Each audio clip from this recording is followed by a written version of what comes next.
Ang gabi is tanan. So nini nga kagabihon sa atong pagtuon ay may tungod sa gitawag nga laterin. Kining laterin usa ni siya sa programa sa General Conference na gitawag nila 777. So atong tan-awon ang study about laterin. Kining laterin mao gid ni siya ang madawat sa katawan sa Ginoo sa ulahing mga adlaw.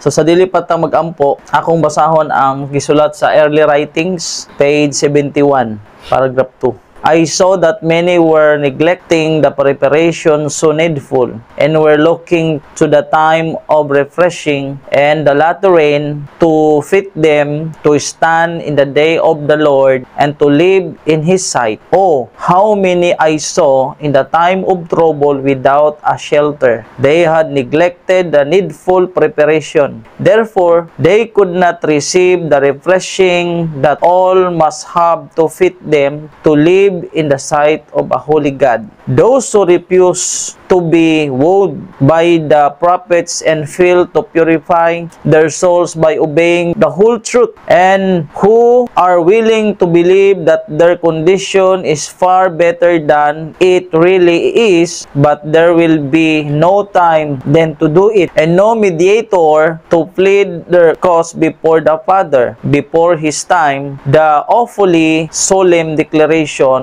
has gone forth. I saw that none could share the refreshing unless they obtain the victory over every besetment, over pride, selfishness, love of the world, and over every wrong word and action. We should therefore, withdrawing nearer and nearer to the Lord, and be earnestly seeking that preparation necessary to enable us to stand in the battle in the day of the Lord. Let us remember that God is holy, and that none but holy beings can ever dwell in His presence.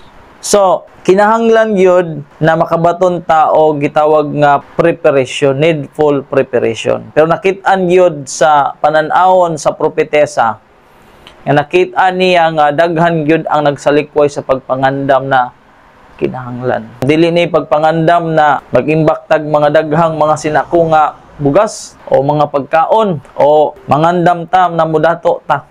Dili. Kundi pagpangandam ni sa kaugalingon sa atong pagtuo sa Ginoo nga ma-establish ta sa kamatuoran kay kanang moabot gyud ang pagbubo sa gitawag nga laterin o lahing ulan. Na kinahanglan mahaom gyud ta, makabarog ta didto sa panahon sa adlaw ni Hiyuba o magkinabuhi ta nga matarong sa iyang atubangan. Kay ngano man iyang nakita na daghan gyud ang walay kasilungan sa panahon sa trouble, kay ang kasilungan na gyud nato Ginoo ra man gyud, di ba? So iya gyud nakita nga daghan gyud ang nagneglect sa gitawag nga pagpangandam na importante, needful preparation. Ngano man dili sila kay wa ka pangandam, wala sila makadawat sa laterin o dili sila mahaom ang ilang pagkinabuhi din na sa pagkabalaan sa Ginoo. Ngano man fail to purify their souls by obeying the whole truth.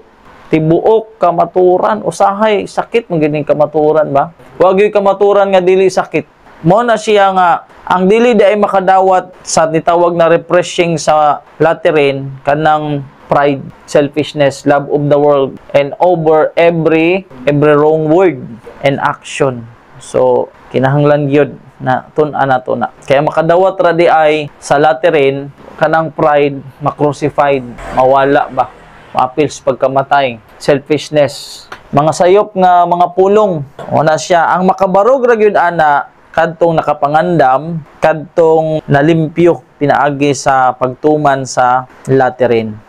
So mo ni kung atong tan-awon makasusubog yung kaayo ba kay ang mga leader ilag yung pandungan para dili tibok iglesia pag yun ang tambo ang ilang pandungan. So lisod kaayo kung magpapandong ka, magpa-ilalom ka sa umbrella na nagpapandong na kamatuoran, pandungan ka pa di ka kadawat sa kamatuoran, lisod. So mo na sa atong pagpadayon atong pangayoon sa Ginoong kaalam langit nun, luhod ta. Nini nga kagabion, amahan, salamat kaayo na kami magtuon sa imong balaang pulong. Kanunay namong ginahangyo ang kaalam langit nun, paggiya sa balang espiritu, sa mga among mga basahon, among masabtan, ang mensahe, mahimo kaming padasigon, kusganon, o makalahutay kami sa mga pagsulay, o kami makasunod sa mga kabalauran, ug amo kining mai-share sa among makaigsunan. Salamat Ginoo sa pagtubag sa pag-ampo, sa ngalan ug gahom sa manluluwas nga si Kristo. Amen. So, laterin. So, ang pamaagi sa Ginoo diha na pod sa pag-ulan. So, atong gibasa na makasusubog yung kaayo. Kay daghan gyud ang nagneglect sa pagpangandam. Kanang dili mangandam, daghay pag-abot sa panahon, daghay makalimtan, no? O magkakuan ko ang ka. Kanang di ka makapangandam, malate. Okay lang kung malate ka sa kalibutan, di ba? Pero kung sa Ginoo, masaradaan, di ra ba ka dawaton. Kay God is the God of order, dili na pareha na bagsak ka ani nga klase, ani nga subject, pwede ra nimong sabuton ang teacher, di ba? So, ingon ang Ginoo nga nag-agda siya nga mangayo ta para makadawat ta. Giingon na diri sa Lucas 11. And I say unto you, ask, and it shall be given you. Seek, that ye shall find. Knock, and it shall be opened unto you. For everyone that asketh receiveth, and he that seeketh findeth, and to him that knocketh it shall be opened. So na ay gitawag nga pagpangayo sa Ginoo na pangayo kamo ug kamo makadawat og pangita kamo aron kamo makakaplag og ingon diha pagtuktok kamo. So kining latirin kinahanglan ni nato pangayoon. Sumala sa Zechariah chapter 10 verse 1, mangayo gyud ka, imong yung pangayoon. Pero dili niingon na pangayo nga naglingkod ra ka, naghulat ra ka. As ye of the Lord reign unto the time of the latter rain. So mangayo mo as ye of the Lord reign in the time of the latter rain. So the Lord shall make bright clouds and give them showers of rain to every one grass in the field. So papangayoon ta sa Ginoo nga makadawat ta o gitawag nga latter rain. Ulan na ay unang ulan, na ay ulahing ulan. So kung dili ka makadawat sa ulahing ulan, wala ka na madawat. Wa naman kay ulahin naman na siya. Muna siya. So na giingon diri sa Testimonies to Ministers, page 509. At every meeting we attend, our prayers should ascend, that at this very time God will impart warmth and moisture to our souls. As we seek God for the Holy Spirit, it will work in us meekness, humbleness of mind, a conscious dependence upon God for the perfecting laterin. If we pray for the blessings in faith, we shall receive it as God has promised. So, mauday na. Sa una, kanang moisture, di ba sa una, wala pa may rain sa una, di ba? Mag-moist na siya. Yamog. So, muna na, gingon diha na, matag meeting, kanang mag-ampo ka, o mag-worship ka, na naa kay meekness, humbleness of mind, na dependence upon God, dili ka magdepende sa imong kaugalingon, mauna siya makadawat ka o gitawag nga laterin. If we pray for the blessings in faith, so mauna siya gisulti diha. So kinahanglan day nato makuha ang meekness and humbleness of mind. Sa laterin, syempre nadiha ang sky, tapos nadiha ang sa taas, nadiha ang sa ubos. So ang rain gikan sa taas papunta sa ubos. So ang rain o tubig, ulan, kung sa may gamit sa tubig, daghan no, panglimpyo, no, panghugas. So ang ulan pod lahi pod na ay gitawag nga bright clouds, naapoy dark clouds. Pero ang ihatag sa Ginoo na ay mo pangayoon, ang ihatag niya bright clouds. Ang bright clouds dili na siya destructive. Bright clouds. Pero ang dark clouds, kining ani, ang tanong maguba ani, dagko man na. Tapos kana naparay dalang hangin na luoy kayo ang mga tanom. Pero kanang bright clouds nga hatag sa Ginoo, ang tanom ana dili madaot, saligsik ra na, bright ra. So ang atong pangayoon sa Ginoo, bright clouds ang ihatag niya. Kay makaayo na nga ulan, dili dark clouds. So Does this subject of the latter rain apply to the Seventh-day Adventist Church? Siyempre, apply yun na. Pero na ay gitawag na early rain. Nahitabo na sa Pentecost. Under the figure of the early and latter rain that falls in eastern lands at seed time and harvest, the Hebrews prophets foretold the bestowal of spiritual grace in extraordinary measure upon God's church. Sa church gina siya, sa iglesia.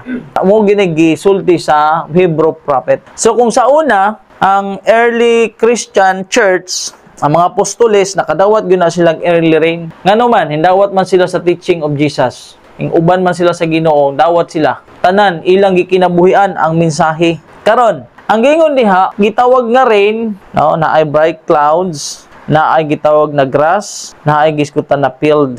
So, ato na siyang tun-an, unsa ni siyang bright clouds. Tapos naapoy ground. Kinahanglan gyud ang pagtuon. So, ingon diri sa last day events, we should pray earnestly for the descent of the Holy Spirit. We should pray as earnestly for the descent of the Holy Spirit as the disciples prayed on the day of Pentecost. If they needed it at that time, we need it more today. Kung kinahanglan gyud to sa ilang panahon sa mga apostoles, nag-ampo sila, mas karon, more. Mas gikinahanglan nato karon kay ang panahon karon lahi na gyud kay sa panahon nila. Grabe na gani ang panahon sa panahon pa lang ni Noah na grabe ang patay, grabe ang mga kadautan, lalo na sa ato karon. So, mao na siya. The descent of the Holy Spirit upon the church, so sa church siya, is look forward to us in the future. Oh, sa future. But it is the privilege of the church to have it now. Seek for it, pray for it, believe it for it. We must have it, and heaven is waiting to bestow it. So, ang laterin, dili ni basta-basta tagaan lang dayong kag power. Tapos, kung nakay power, tapos wa ka magtuon unsaon. Karon kung gusto tag power, wa ta mag-training. Di na pwede. Para ragod na sa nakay lisensya, pero di ka kamao mo drive. So, dili ang ana, but pasabot ang power, madawat nimo, kailangan kay malupod ka sa paggamit sa power. So, ang ihatag sa Holy Spirit, ang power. Dili pwede na doktor ka, di ka mo check up. So, bago na himong doktor, mo undergo na siya og practice, training. So, karon, unsa man ang symbolical meaning sa rain? Klaro kaayo ni, mabasa ni siya sa Deuteronomy chapter 32, 1 at saka sa 2. Give ear, O ye heavens, and I will speak, and hear, O earth, the words of my mouth. My doctrine shall drop as rain, my speech shall distill as dew, as the small rain upon the tender herb, and as the showers upon the grass. So, unsa ambot pasabot sa rain? My doctrine, the words of my mouth. So, ang doktrina di ay ambot pasabot. Pag moingon ganig doktrina, ambot pasabot, foundation yun na siya. Doctrine yun na. Doctrine, dili na naisara. Itong gibasa nato na whole truth. So, ang rain di ay may doctrine, pagtulunan. Ang kahulugan sa ulan, pagtulunan. I will speak and hear, O earth. Earth means people. The words of my mouth, my doctrine shall drop as rain, as the showers upon the grass. Okay? Dirita sa grass, sumala sa common verse, diri sa Isaiah chapter 40 verse 6 tsaka 7. All flesh is grass. Ingon diha, the voice said, cry, and he said, what shall I cry? All flesh is grass, and all the goodliness thereof as the flower of the field. So, nagisgot og field. The grass withereth, and flower fadeth, because the Spirit of the Lord bloweth upon it. Surely the people is grass. Okay? So, ang grass diha, kanang gisgutan diha na grass, tao man diha na. So, naay gisgutan diha nga field. Something field.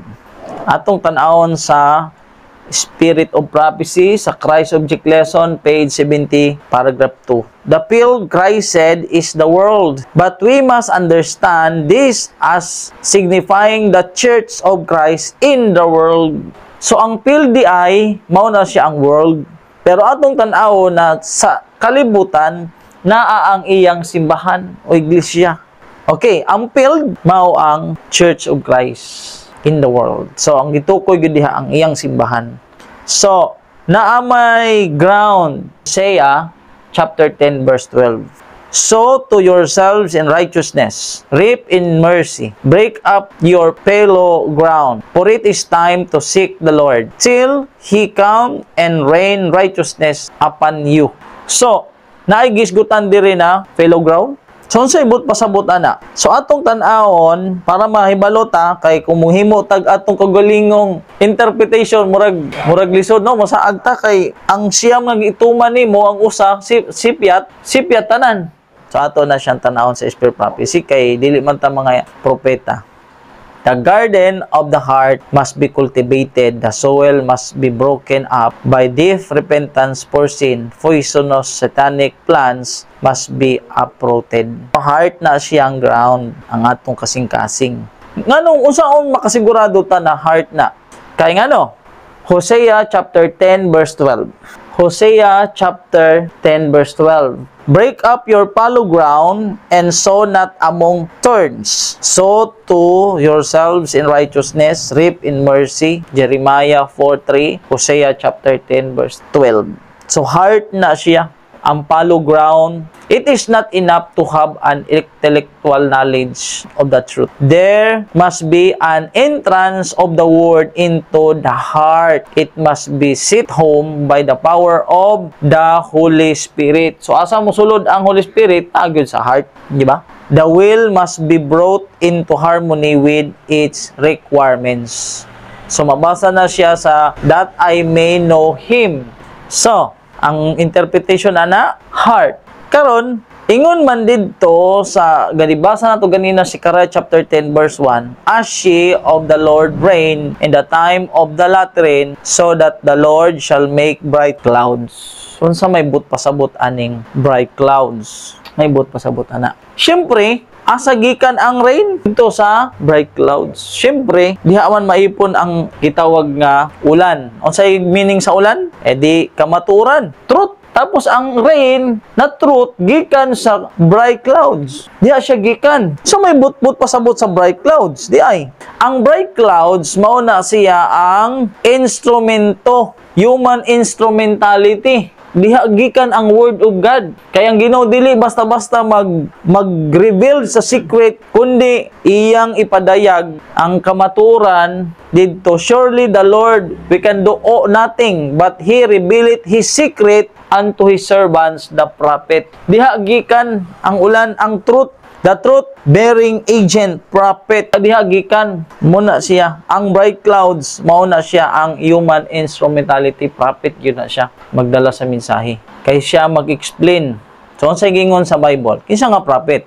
Sumala sa Malakias chapter 4 verse 5 and 6. Behold, I will send you Elijah the prophet before the coming of the great and dreadful day of the Lord. Tanawa na to ang word ha, before the coming of the great and dreadful. So, unsa ning great and dreadful? Great day sa mga matarong. Great day sa ila, dakong adlaw sa maluwas. Pero dreadful sa mga dautan. Makahahadlok sa wicked. Before moabot ang dakilang araw o great day and dreadful day sa sa mga tao, before na moabot, iyang ipadala ang propeta. Kinsa nga propeta? Elijah. And hindi she, he shall turn the heart of the fathers to the children, and the heart of the children to their fathers, lest I come and smite the earth with a curse. So naay propeta ipadala sa dili pa moabot ang dako og makalilisang adlaw ng Jehova. Before sa close of provision, ipadala niya before ang propeta. Before na i-judge ang ancient Israel sa from splendor to shadow, nagpadala ang Ginoo og reformasyon. Nagpadala siya og reformation sa Israel. Kay ngano na apostasy naman ang Israel ato nga panahon. So, para lang maluwas ang mga faithful, padala siya og reformasyon, pagbag-o, pagpabuhi. The Lord answered Elijah that the wrongdoers should not go unpunished. Men were to be chosen to punish the idolatrous kingdom. There was stern work to be done. Elijah was to return to Israel to share with others the burden of bringing about a reformation. So, ipadalan dito. So, karon, ang komentary aning Malakay chapter 4, 5 at saka 6, mao ni siya. Mabasa ni siya sa The Faith I Live By, page 290, paragraph 2. The closing words of Malakay are a prophecy regarding the work that should be done preparatory to the first and second advent of Christ. So, duha. No? Ang first at second. Sa dili pa moabot ang Ginoo, naa siya gisugo na Elijah, o sa dili pa sa una o sa ikaduhan niyang pag-anhi, sa dili pa siya muanhi, magpadala gyapon siyang Elijah. Sa wala pa si Kristo miabot sa unang higayon, iyang gipadala si Elijah. Kinsa man to? Tong iyang gipadala na Elijah, pamo kakila atong basahon. John the Baptist.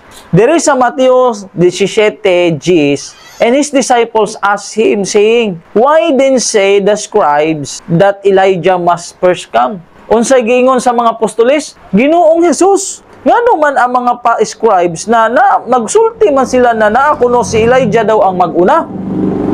Bago ka, na may Elijah na gitawag. Ang tubag mo na yung ingon ni Ginoong Jesus. And Jesus answered and said unto them, sa mga disciples kinangutan naman, ingon ang mga scribes na naa daw Elijah, sa di pa moabot ang Kristo na Elijah maguna. Ingon ang Ginoo sa iyang mga tinunan, Elijah truly shall first come and restore all things. Una siyang moabot na iyang i-restore ang tanang butang. 12. But I say unto you, sultihan ta mo, that Elias is come already. Naana. And they know it not, but have done unto him whatsoever they listed, likewise shall also the Son of Man suffer of them. Kinsa to?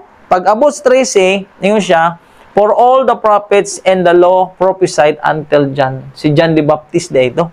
Si Elijah day ang gisgutan niya diha nga Elijah na mo restore all things, si John the Baptist. And if ye will receive it, this is Elijah which was for to come. Kinsa to? Si John the Baptist. Mauna siya ang prophecy sa Lucas 1:17. 16:17 na siya, pero ang ako na siyang gikuan sa 17. And he shall go before him in the spirit and power of Elijah, to turn the hearts of the fathers to the children, and the disobedience to the wisdom of the just, to make ready a people prepared for the Lord. Mo ni siya ang first coming of Jesus. So before si Jesus Christ moabot una ang propetang Elias. Kinsa si propetang Elias? Sa ingon ni Christ, John the Baptist. Ingon dinhi, he said, I am the voice, si ko nagsultian niya, si John the Baptist na. I am the voice one cried in the wilderness. Make straight the way of the Lord. O siya lagi ang mag-straight, mag-una, mag-andam sa agianan. So ingon sa early writings, 155 paragraph 1, John came in the spirit and power of Elijah to proclaim the first advent of Jesus. So kinsa ang first Elijah? John the Baptist. Naa siya spirit and power of Elijah. Dili mismo si Elijah. Ang naalang niya, ang espiritu lang ni Elijah at saka power niya. So naa siya power. Okay? Karon kay giingon man diri, the closing words of Malakay are a prophecy regarding the work that should be done preparatory to the first and the second advent. So na ay second Elijah. Kinsa man to? Dirita sa komentary sa Testimonies to Ministers. Kay ang applicable dire, nagrepresent dito si John the Baptist. Isa second, sumala sa before the great and dreadful of the Lord. Unsay ingon sa Testimonies to Minister. Ang title ni Sister White ani, Let Heaven Guide. Kay kung magbuot-buot ra tag-interpret, baka sayo pang atong matudlo. Ingon dire, prophecy must be fulfilled. Unsa nga prophecy ang ma-fulfilled? Ang Malakyas 4:5-6. The Lord says, Behold, I will send you Elijah the prophet before the coming of the great and dreadful day of the Lord. Somebody is to come in the spirit in power of Elijah. Muna say ka ng Elijah, kay si John the Baptist wala naman to. And when he appears, kung siya magpakita, kung siya moabot na, unsa isulti sa mga tao, men may say, musulti ang mga tao. Kung halimbawa ikaw si Elijah, kita musulti ta sa iya. Halimbawa ikaw si Elijah, kita mga tao ato siyang tudluan. Unsa ingon isulti sa mga tao kay Elijah? You are too earnest. Ingon sila, ikaw Elijah, you are too earnest. You do not interpret the scripture in the proper way. Kinsa gitudluan? Ang kadto na hinaong propeta. Ikaw, Brad, grabe ra gyud ka kadasig. Wala ka mag-interpret sa scripture sa saktong kuan. May nga na, sayop na, kay dili ka scholar. Ang saging niya, let me tell you how to teach your message. Ang Elijah pa hinuon ang tudluan sa mga tao. Wag yung ka magtudlo, wag yung ka nakasubay, Brad, kay kami nagsubay mi sa mga theology o mga scholar. Kung sa ingon sa tao, kung maabot na ning Elijah, men may say, you are too earnest. You do not interpret, but pasabot, lecturer ni. Kini, naga-interpret ni siya. You do not interpret the scripture in the proper way. Let me tell you how to teach your message. Lalim ka ng kabaliktad, ana. Ang gisugo, ang gipadala na hinuon sa Ginoong minsahero, mauna hinuoy tudluan, mauna hinuoy koreksyonan, na wag yun nag-interpret. Muna, moabot yun ang panahon, Brad, na mag-share na mo, may una sila, miscontext. Mali na interpretation na, Brad. Grabe ra gyud ka you are too earnest. You do not interpret the scripture in the proper way. Let me tell you how to, ikaw pag yung tudluan. Katinaw na ila pag yung balion.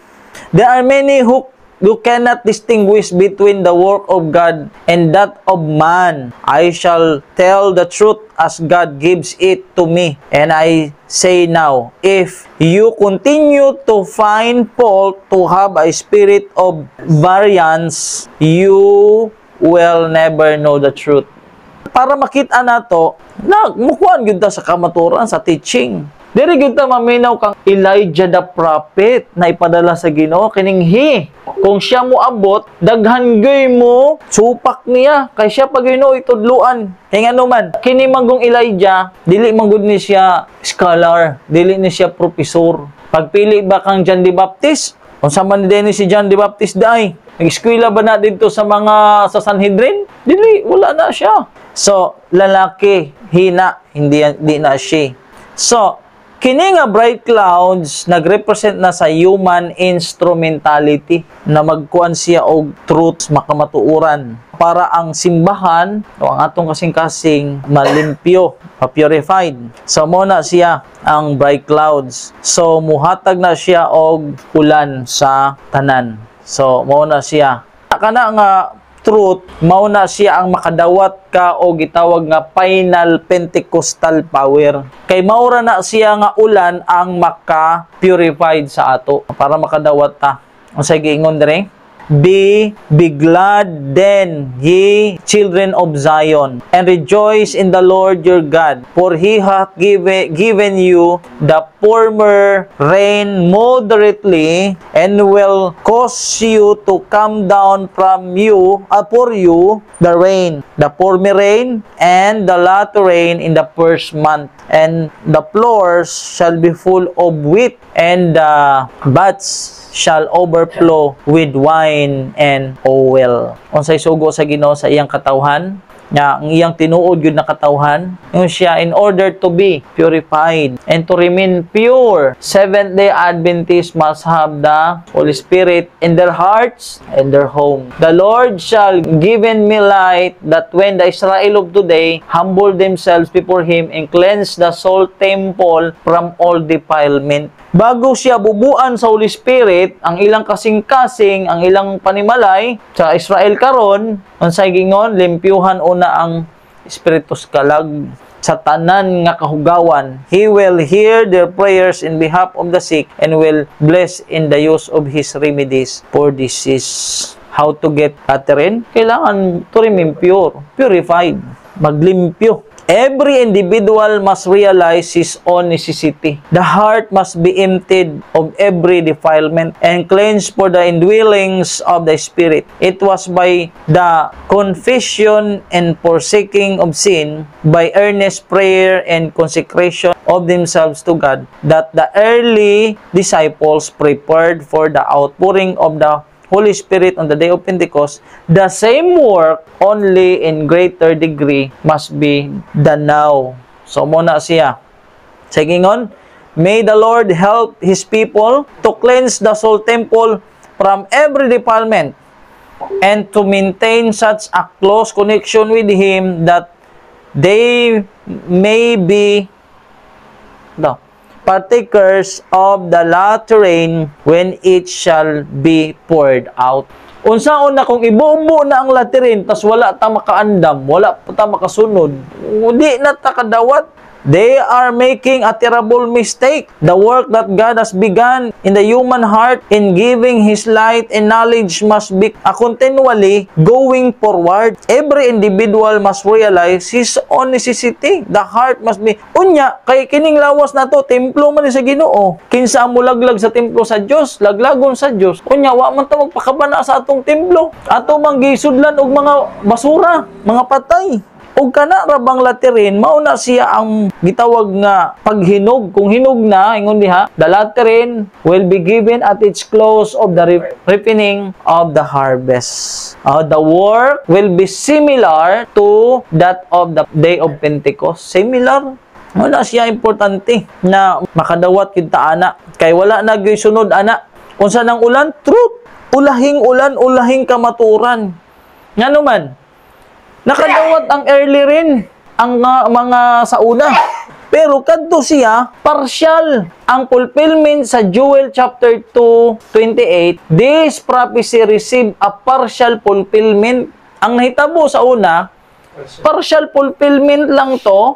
This prophecy, katong early rin, this prophecy received a partial fulfillment in the outpouring of the Spirit on the day of Pentecost, but it will reach its full accomplishment in the manifestation of divine grace, which will attend the closing work of the gospel. So, wa nagay mo sunod. Kung dili ta makapangandam karon, mao tong giingon ni Sister White ganina na grabe ang iyang pagka kay ngano ang kadtong pagbubo, unsay giingon, Pentecost repeated with greater power. Hosea chapter 6 verse 3, Joel chapter 2 verse 28, 29.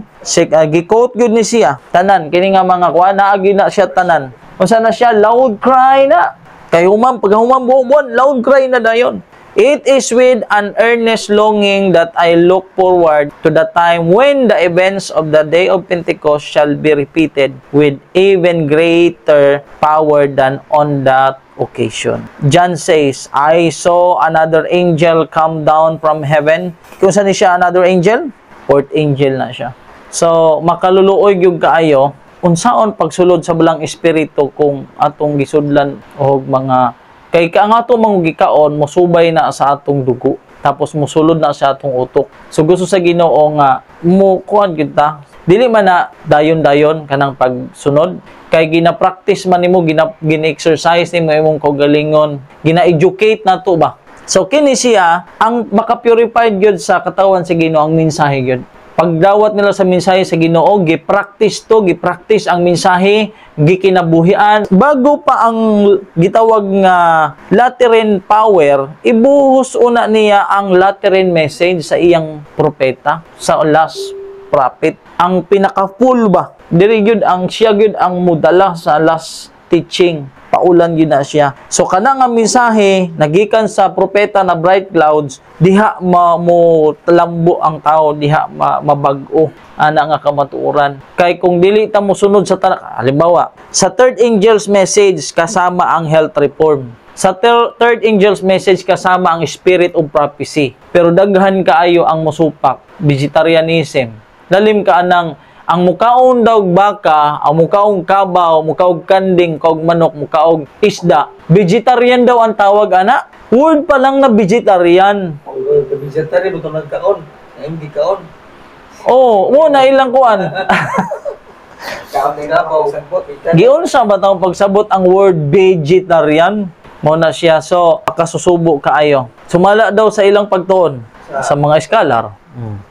So, mo ni siya kay kining Lateran manggod isulti lang na makabubuan, magampo ta, ampo simba og Miyerkules og Biyernes. Mura to. Pero wala gyud gi ingon nga tanaw ha. Ang kini manggong kamaturan na siya, mao na ang revival and reformation. Ang kamaturan, mo na siya ang revival and reformation na ipadala sa Ginoo. Para makadawat ka sa balang espiritu, atong sundon ang revival and reformation. O sa revival and reformation, a change in ideas and theories, habits and practices. Theories naman, ideas naman sa mga scholar. Gusto sa Ginoo set the Lord. Bible inspired prophecy, dili siya ganahan og ideas og mga theories lang sa mga professor at mga habits nato, mga practices para makadawat ta sa balang espiritu. Una siyang revival and reformation. Every individual must realize his own necessity. The heart must be emptied of every defilement. All good ang word all, every man ang katumbas, ana. Pero di man ta makahimo ani bro kung wala ta kahibalo sa kamatuoran. Kulang man, halimbawa, halimbawa, kani ato makaigsunan sa simbahan, dili man na sila makapaningkamot. Dili po na sila makahibalo sa ilang buhaton, kay wa mo sila midawat sa misahe. Luoy man kaayo kay, di man mo dawat, kay ang dito magyus pagsupak. Saon man na. So, white clouds, ano siya ang mga prophet. Rain, ang matuuran. Ang grass, makikita, katawuhan. Ang field church. Words, unya kasing-kasing dahil ang ground. Ground. Kasing-kasing. Hindot no, ang presentation no, hindot kay gid nga pagpasabot. Talugan ba? Kay hantod nga batuon sa pinton atong kasing-kasing. Kinahanglan gid siya. So kinahanglan ani nguna padala ang Ginoo og revival and reformation. Allergy ba ang church na nagot? Allergy. Revival. Kay ngano i-revive man Matthew na dai? Revival. Si Matthew na. Going to die na. So mao na siya. Na luoy gyud kayo ang atong iglesia ba? Kung dili, sabi niyo, kung dili ka makamata karon, forever ka na dili makamata. So mao na siya. Maanto kaluoy lang yun sa atong mga kaigsunan. Kung di daw ka makamata karon, you need to awake lest we forever sleep forever. If not awaken now, they may sleep forever. We need to awake lest we sleep forever. Kinahang karon pa lang mumata na ta. Ug sa may makamata sa ato, ang makapamata sa ato, mao nang mensahe. Mao na siya na luoy kaayo atong mga kadagkuan atong mga kaigsuonan. Ang challenge, the righteousness shall be lived forever, that it is a sacred duty of all truth bearers to proclaim the message to all the brethren. For if be not awake now, they may sleep forever. Kay gisugo man tao, sacred duty to all truth bearers to proclaim the message to all the brethren. For if they be not awakened now, they may sleep on forever. Balik ka po sa Ezekiel, no? Sa nga kinahanglan atong sumpiyan kay paningon atong tugon.